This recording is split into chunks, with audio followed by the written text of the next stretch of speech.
Hello viewers, hello learners, how are you all? कैसे हैं आप सब? Welcome back to our channel affairs hotspot. आपका हमारे चैनल अफेयर्स हॉटस्पॉट पे बहुत बहुत स्वागत है। तो आज हम आपके लिए लेके आए हैं मिनी मैराथन 3। जी हाँ, आपने सही सुना। कल हम लोग ने मिनी मैराथन 2 कंडक्ट कराई थी और आज हम लोग मिनी मैराथन 3 लाए हैं, जिसमें आज 14 क्वेश्चंस है और एक बहुत ही इंपॉर्टेंट रिपोर्ट है। तो जो कि जैसे कि अब आप आगे वीडियो देखते रहेंगे तो आपको जरूर पता चलेगा। तो इससे पहले हम वीडियो स्टार्ट करें तो आपको स्क्रीन पे एक मूविंग ऑब्जेक्ट दिख रहा होगा। क्या आप बता सकते हैं ये क्या चीज है? चलिए मैं ही बताता हूँ।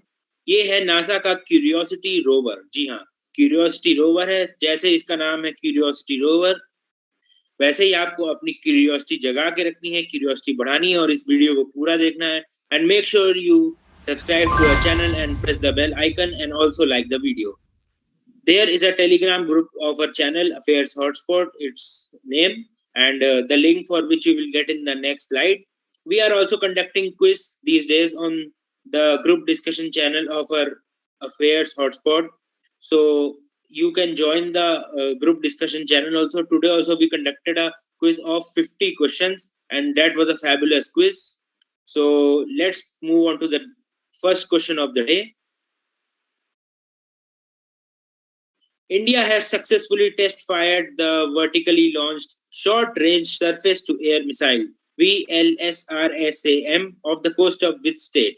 किस राज्य के तट से खड़ी खोटी दूरी की सतह से हवा में मार करने वाली मिसाइल VLSRSAM का सफल परीक्षण किया गया है? गोवा, आंध्र प्रदेश, उड़ीसा या गुजरात? आइए देखते हैं इसका सही उत्तर क्या है। तो इसका सही उत्तर है ओडिशा। जी हाँ, ओडिशा की कोस्ट से VLSRSAM मिसाइल को लॉन्च किया गया है, टेस्ट किया गया है। DRDO ने ये विकसित की है, डेवलप की है और इसको आज सक्सेसफुली टेस्ट कर लिया है। तो एयर डिफेंस सिस्टम जो है अपना, वो काफी मजबूत है। 15 किलोमीटर के दायरे में किसी भी चीज को उड़ा सकती है मिसाइल। और अगर बात करें DRDO की, तो defence research and development organisation इसका फुल फॉर्म है। इसका हेडक्वार्टर्स है न्यू दिल्ली में। इसका स्थापना हुई थी 1958 and chairman is Mr. G. Satish Reddy. So let's move on to the next question. Elon Musk's electric car company, Tesla has officially moved its headquarters from Palo Alto, California to which place? Elon Musk की electric car company Tesla ने अपने आधिकारिक तौर पर अपने मुख्यालय को पोलो Alto, California से किस स्थान पर शिफ्ट कर दिया है, तबादला कर दिया है? तो इसका सही उत्तर हम लोग अगली स्लाइड में देखेंगे। तो इसका सही उत्तर है ऑस्टिन, टेक्सास। जी हाँ, ये एक टेस्ला का ऑफिस है जो मैंने पिक्चर में दर्शाया है। तो हेडक्वार्टर्स इसके शिफ्ट होने वाले हैं ऑस्टिन, टेक्सास में। और अभी फिलहाल तो कैलिफोर्निया में इसके हेडक्वार्टर्स है। ये ऑफिशियल स्टेटमेंट जारी हुई है टेस्ला कंपनी की ओर से। तो जैसे कि इलॉन मस्क की ये कंपनी है स्पेसएक्स और टेस्ला, टेस्ला कंपनी अपने हेडक्वार्टर्स शिफ्ट कर रही है। तो ये क्वेश्चन आ सकता है, where are the new headquarters of Austin, sorry, where are the new headquarters of Tesla और SpaceX located? Austin, Texas. Let's move on to the next question. Center has approved the production of about 5 lakh AK-203 assault rifles to boost the defense manufacturing in the country. Where will these rifles be produced? केंद्र ने देश में रक्षा निर्माण को बढ़ावा देने के लिए लगभग 5 लाख AK-203 असॉल्ट राइफलों के उत्पादन को मंजूरी दे दी है। इन राइफलों का उत्पादन कहाँ किया जाएगा? कोरबा, गोरखपुर, कानपुर या भोपाल? आइए देखते हैं इसका सही उत्तर क्या है। तो इसका सही उत्तर है कोरबा। जी हाँ, कोरबा जो कि अमेठी जिले में है, वहां पे 5 लाख के आसपास AK-203 असॉल्ट राइफल्स का मैन्युफैक्चर होगा, प्रोडक्शन होगा, ताकि डिफेंस मैन्युफैक्चरिंग यूनिट को स्ट्रॉन्ग कर सका जाए अपनी कंट्री का। और यूपी की बात कर लें थोड़ी, जो स्टैटिक जीके है, ये मैं साथ साथ आपको बताता रहूंगा, काफी हेल्पफुल रहेगी आपके लिए एग्जाम्स में, क्योंकि अक्सर स्टैटिक जीके आ जाती है। और यूपी की बात करें तो यहाँ के राज्यपाल हैं श्री आनंदीबेन पटेल। मुख्यमंत्री जैसे कि आप सभी जानते हैं योगी आदित्यनाथ हैं। चंद्रप्रभा वाइल्ड लाइफ सेंचुरी यहाँ पे है, दुधवा नेशनल पार्क यहाँ पे स्थित है, नेशनल चंबल सेंचुरी है, गोविंद गोविंद बल्लभ पंत सागर लेक है यहाँ पे, और काशी विश्वनाथ जो कि बहुत ही प्रसिद्ध टेम्पल है वाराणसी का, यहाँ स्थित है। तो ये पीस ऑफ इंफॉर्मेशन फॉलो करते रहें, साथ साथ नोट्स बनाते रहें, आपके बहुत काम आएगी। इसी के साथ हम लोग अगले प्रश्न की ओर बढ़ते हैं। The United Nations General Assembly has granted observer status to which international organization? संयुक्त राष्ट्र महासभा ने किस अंतर्राष्ट्रीय संगठन को पर्यवेक्षक को का दर्जा दिया है? International Bank for Economic Cooperation, Asian Development Bank, Interpol या ISA, International Solar Alliance? Let's see the correct answer. So the correct answer for this question is International Solar Alliance, ISA। जैसे कि आप पिक्चर में देख सकते हैं, left side पे हैं फ्रांस के प्रधानमंत्री या राष्ट्रपति फ्रैंकोइस हॉलैंड, और राइट साइड पे अपने देश के प्रधानमंत्री नरेंद्र मोदी जी हैं। तो इंटरनेशनल सोलर अलायंस है क्या?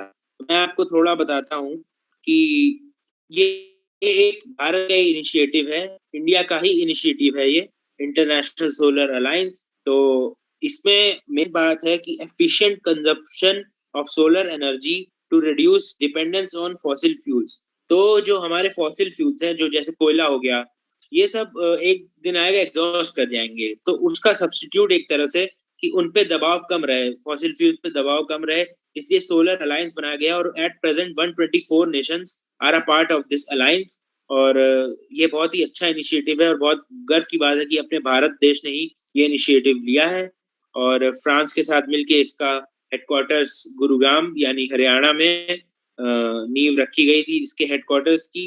और बात करें ऑब्जर्वर स्टेटस की, तो ऑब्जर्वर स्टेटस एक ऐसा स्टेटस होता है जिसमें कोई भी एक ऑर्गेनाइजेशन जो उसका मेंबर नहीं है, उसे भी इजाजत देती है, अथॉरिटी देती है कि वो उसके काम काज में और पार्टिसिपेट कर सके। तो बहुत ही बड़ा स्टेटस होता है ऑब्जर्वर स्टेटस, आसानी से नहीं मिलता।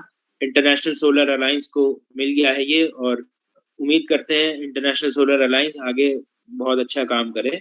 अगली प्रश्न की ओर बढ़ते हैं। India space mission will be launched in 2023.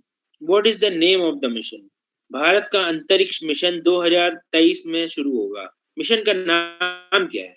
Chandrayaan, ब्रह्मांड, अंतरिक्ष या गगनयान? आइए देखते हैं इसका सही उत्तर क्या है। तो इसका सही उत्तर है गगनयान मिशन। जी हाँ, जैसे कि आप सब जानते होंगे, India first human space mission है, पहला अंतरिक्ष मिशन है जो कि लॉन्च होगा, गगनयान। बहुत ही इंपॉर्टेंट क्वेश्चन हो जाता है एग्जाम पॉइंट ऑफ व्यू से, क्योंकि भारत चौथा ऐसा देश है पूरी दुनिया में जो मैन्ड स्पेस मिशन लॉन्च करेगा। इससे पहले यूएसए, अमेरिका यानी रशिया और चाइना ही 3 देश हैं जिन्होंने मैन्ड मिशन लॉन्च किया है स्पेस के लिए। तो ये बहुत ही इंपॉर्टेंट क्वेश्चन हो जाता है, और जैसे कि आप फोटो में देख सकते हैं, आपको सारी डिटेल्स मिल जाएंगी इसकी। तो कृपया इसको ध्यान से पढ़ें और नोट्स बनाएं। अगले प्रश्न की ओर बढ़ते हैं। Who has become India's new ODI captain? Bharat के नए वनडे कप्तान कौन बने हैं? रोहित शर्मा, अजिंक्य रहाणे, केएल राहुल, शिखर धवन? आइए देखते हैं इसका सही उत्तर क्या है। इसका सही उत्तर है रोहित शर्मा। जी हाँ, जैसे कि आप सब जानते ही होंगे, विराट कोहली ने अभी T20 और ODI कैप्टनसी से स्टेप डाउन कर दिया है, तो उसके चलते रोहित शर्मा को ही ODI का कैप्टन बनाया गया है। और विराट कोहली के कुछ रीजंस थे स्टेप डाउन करने के, तो उसके चलते रोहित शर्मा को नया कप्तान नियुक्त कर दिया गया है। तो इसी के साथ हम लोग अगले क्वेश्चन की ओर बढ़ते हैं। According to Lowy Institute Asia Power Index, which country is the most powerful nation in the world? In the Asia Pacific region, sorry. Asia Pacific region में सबसे ताकतवर देश, शक्तिशाली देश कौन सा है? यूएसए, जापान, इंडिया या रशिया? आइए देखते हैं इसका सही उत्तर क्या है। इसका सही उत्तर है यूएसए। जी हाँ, एशिया पैसिफिक का जो पूरा रिम है, पूरा जो एरिया है, उसमें सबसे पावरफुल कंट्री है यूएसए। और आपको जान के खुशी होगी कि अपने भारत ने रशिया को पछाड़ दिया है। जी हाँ, जो एशिया पैसिफिक रीजन है उसमें जितने भी देश आते हैं उसमें सबसे ऊपर है यूएसए, फिर चाइना, फिर जापान, और चौथे नंबर पे अपना भारत देश है, और रशिया 5वें नंबर पे है। तो रशिया को पछाड़ दिया है, और ये बहुत ही अच्छी बात है कि हमारा देश इतना पावरफुल बनता जा रहा है। और इसी के साथ हम लोग अगले प्रश्न की ओर बढ़ते हैं। In the late in the late fiscal year, which bank has become the largest issuer and acquirer of फास्टैग्स in the country? पिछले वित्तीय वर्ष में कौन सा बैंक देश में सबसे बड़ा जारीकर्ता और फास्टैग का अधिग्रहणकर्ता बन गया है? Axis bank, HDFC bank, Paytm payments bank या आईसीआईसीआई बैंक? आइए देखते हैं इसका सही उत्तर क्या है। तो इसका सही उत्तर है पेटीएम पेमेंट्स बैंक। जी हाँ, जैसे कि आप सब जानते होंगे, आजकल हम लोग के पास जो कार्स हैं उसमें फास्टैग लगवाना कितना ज़रूरी हो गया है। टोल पे रुकना नहीं पड़ता, बिल्कुल भी ज़्यादा वेट नहीं करना पड़ता, कैश नहीं देना पड़ता। फास्टैग में आप अपना रिचार्ज रखिए और पैसे आपके कट जाएँगे तुरंत। और ज़्यादातर पेटीएम पर ही इसको हम लोग इश्यू करवाते हैं सब लोग। तो पेटीएम पेमेंट्स बैंक जो है भारत का सबसे बड़ा इशूअर ऑफ फास्टैग्स बन गया है। तो इसी के साथ हम लोग अगले प्रश्न की ओर बढ़ते हैं। USA, UK, Canada, and Australia have announced diplomatic boycott of 2022 Winter Olympics. Where are they to be held? संयुक्त राज्य अमेरिका, ब्रिटेन, कनाडा और ऑस्ट्रेलिया ने 2022 शीतकालीन ओलंपिक के राजनयिक बहिष्कार की घोषणा की है। उन्हें कहां पर रखा जाना है? बीजिंग, मॉस्को, कतर या कुवैत? आइए देखते हैं इसका सही उत्तर क्या है। इसका सही उत्तर है बीजिंग। जैसा कि आप समझ ही गए होंगे कि चाइना में ये हो रहा है अगले 2022 का विंटर ओलंपिक्स। तो जैसे कि लोगो में भी आप देख सकते हैं बीजिंग 2022, नीचे ओलंपिक्स का लोगो है। तो चाइना से बहुत ही अच्छे रिलेशंस नहीं है इन सारे देशों के, इसीलिए ये लोग बहिष्कार कर रहे हैं कि ओलंपिक्स यहाँ पे नहीं होने चाहिए। देखते हैं इसका रिजल्ट क्या निकलता है, क्या ओलंपिक्स यहाँ होंगे या नहीं। कमेंट में अपना ओपिनियन जरूर दें। अगले क्वेश्चन की ओर बढ़ते हैं हम लोग। According to Reporters Without Borders (RSF), which country is the biggest captor of news reporters with about 127 detained? Reporters Without Borders (RSF) के अनुसार 127 हिरासत में लिए गए समाचार रिपोर्टरों का सबसे बड़ा कैदी देश कौन सा है? यूएसए, रशिया, चाइना या Saudi Arabia? Let's see the correct answer. इसका सही उत्तर है चाइना। जैसे कि आप समझ ही गए होंगे कि चाइना जहाँ पे न्यूज़ एजेंसीज पे बहुत तगड़ा कंट्रोल है सरकार का, तो वहाँ पे 127 न्यूज़ रिपोर्टर्स कैद हैं अभी अलग-अलग देशों के। और जैसे कि आप जानते हैं चाइना बहुत ही सीक्रेसी मेंटेन करने का के लिए जाना जाता है। कोविड के चलते भी काफ़ी सीक्रेसी मेंटेन की गई थी चाइना की ओर से, तो इसलिए बहुत ही इम्पोर्टेंट क्वेश्चन हो जाता है ये एग्जाम पॉइंट ऑफ व्यू से कि which country is the largest captor of news reporters. तो इसका आंसर है चाइना। इसी के साथ हम लोग अगले प्रश्न की ओर बढ़ते हैं। When is Human Rights Day celebrated? मानवाधिकार दिवस कब मनाया जाता है? 8 दिसंबर, 9 दिसंबर, 7 दिसंबर या 10 दिसंबर? Let's move on to the next slide to see the correct answer. Human rights day is celebrated on December 10। जी हाँ, आज ही के दिन मनाया जाता है ह्यूमन राइट्स डे।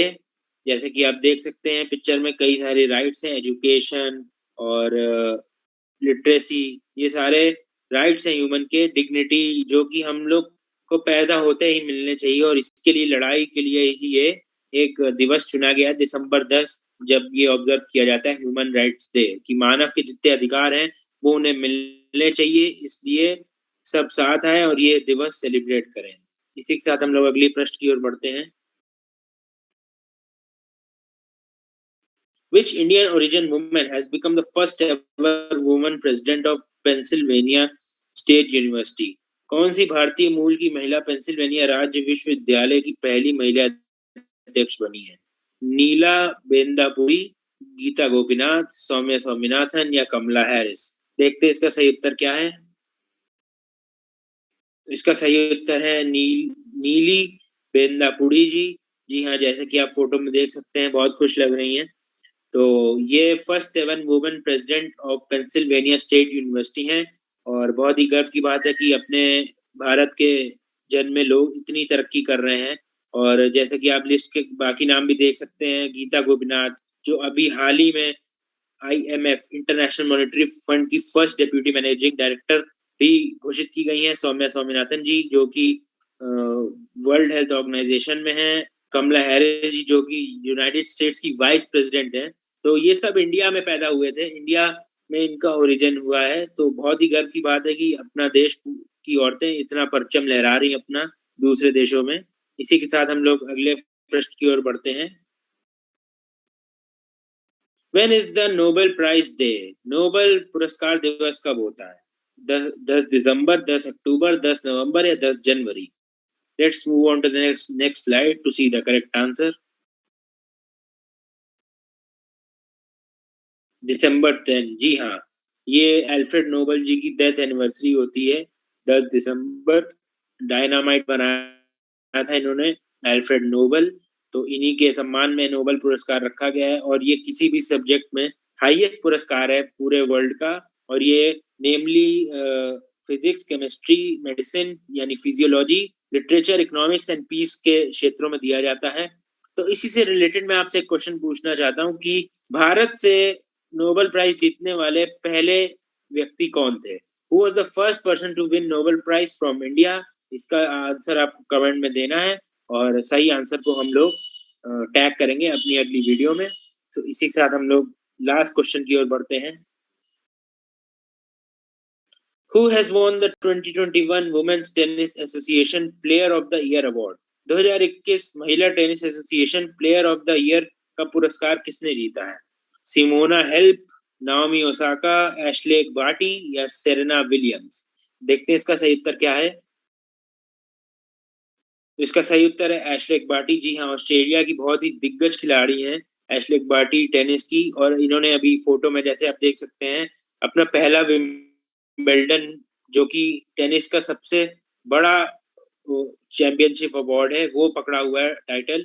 और इन्होंने world women's tennis association player of the year award जीता है। बहुत ही गर्व की बात है ये। इसी के साथ हमारे आज के क्वेश्चन समाप्त होते हैं। अब अगला स्लाइड हम लोग का एक बहुत ही इंपॉर्टेंट रिपोर्ट पे है, तो उसको हम लोग प्रस्तुत करते हैं। World inequality report 2022। जी हाँ, ये हाल ही में अभी एक आध दिन पहले ही ये निकली है, वर्ल्ड इनइक्वालिटी रिपोर्ट 2022। तो अगर आप इसको ध्यान से पढ़ें तो the report released by Paris based World Inequality Lab pegs India to be among the most unequal countries in the world. जो कि जाहिर सी बात है, आप यहाँ देखते हैं कि अमीर अमीर होता जा रहा है, गरीब गरीब होता जा रहा है। यहाँ पे अमीर और गरीब के बीच का जो सेतु है वो है ही नहीं, सेतु ही नहीं है कुछ, गैप बहुत है यहाँ पे। अमीर और गरीब में बहुत गैप है। और जैसे कि आप आगे रिपोर्ट पढ़ेंगे हम लोग, while the bottom half of the population is in India earns 53,610 rupees, the top 10 earns 20 times more at rupees 11 lakh 66,520 rupees। कहने का मतलब ये है कि जो आधी पॉपुलेशन है, जो नीचे मिडिल क्लास और बिलो लोअर मिडिल क्लास वाले लोग हैं, वो 53,610 रुपीज उनकी एवरेज इनकम है। और जो उनसे ऊपर के लोग हैं, जो 10% लोग हैं हमारे, जो अमीरों में जिन्हें गिना जाता है, उनके पास मिडिल क्लास से 20% ज्यादा एवरेज इनकम है। तो ये देख रहे हैं आप कितना गैप है हम लोग के बीच में। इस गैप का बड़ा होना ही ये दर्शाता है कि इंडिया कितनी अनइक्वल इकोनॉमी है, कितना अनइक्वल देश है। उसके बाद हम लोग और आंकड़े पढ़े तो top 10% and top 1% hold respectively 57% and 22% of the total national income. The share of bottom 50% has gone down to 30%। जैसे कि आप पढ़ सकते हैं कि जो 1% अमीर जो है हमारे यहाँ, जैसे मैं नाम नहीं लेना चाहूंगा, जो अमीर लोग हैं हमारे यहाँ, बड़े बड़े बिजनेसमैन और सब जो हैं उनके पास देश का 57% नेशनल इनकम है। Can you believe it? इतना बड़ा अमाउंट वो अपने पास रखे हुए हैं। और जो टॉप के 10% लोग हैं, जो टॉप के 10% अमीर लोग हैं इंडिया के, उनके पास 22% इनकम है, नेशनल इनकम। तो अगर टोटल किया जाए तो 79% तो नेशनल इनकम सिर्फ ऊपर ऊपर के लोगों के पास है, जो अमीर है। और मिडिल क्लास के पास क्या है? केवल 13% ऑफ द नेशनल इनकम। और जो अमीर लोग हैं, जो एरिस्टोक्रेट्स हैं, उनकी पॉपुलेशन आप देखेंगे तो बहुत कम है, बहुत कम। और जो अब हम लोग मिडिल क्लास हैं, हम सब, उनकी पॉपुलेशन बहुत ज्यादा है। तो यही तो गैप है कि 1% पॉपुलेशन के पास सारा पैसा है और बाकी की जो 50% से ज्यादा की पॉपुलेशन है, उसके पास पैसा ही नहीं है। एवरेज अगर कंपेयर किया जाए उससे, एरिस्टोक्रेसी से। तो इसी के चलते इसका कंक्लूजन क्या है? India stands out at a poor and unequal country with an affluent elite. जी हाँ, अपने जो इलाइट क्लास है उसके पास सारा कुछ है और मिडिल क्लास के पास बहुत ही कम शेयर ऑफ नेशनल इनकम है। तो ये बहुत ही इंपॉर्टेंट रिपोर्ट है एग्जाम पॉइंट ऑफ व्यू से भी, और वैसे भी हर जगह पूछी जा सकती है। तो इसको आप जरूर से नोट कर लें। और जैसे कि आप फोटो में देख भी सकते हैं, स्ट्रगलिंग एक पिक्चर दिखाई गई है, पैसे के पीछे भाग रहे हैं लोग और सारे आंकड़े दिए हुए हैं। इसी के साथ हम लोग आज की क्विज के समापन की ओर बढ़ते हैं। We come to the end of the quiz and thank you for watching the video. Do like the video and subscribe the video and subscribe our channel and press the bell icon. Also follow our Telegram channel for regular updates, and we are conducting quiz on our Telegram affairs hotspot discussion group. So you are advised to join the discussion group, because we give a shout out to the winner of the quiz in our next video. And also there is a lot of things to learn in the group as well as this channel. Therefore I advise you to join our Telegram channel. And with this I come to the end of the quiz. Always remember, you can do it, and keep learning, keep moving. Thank you.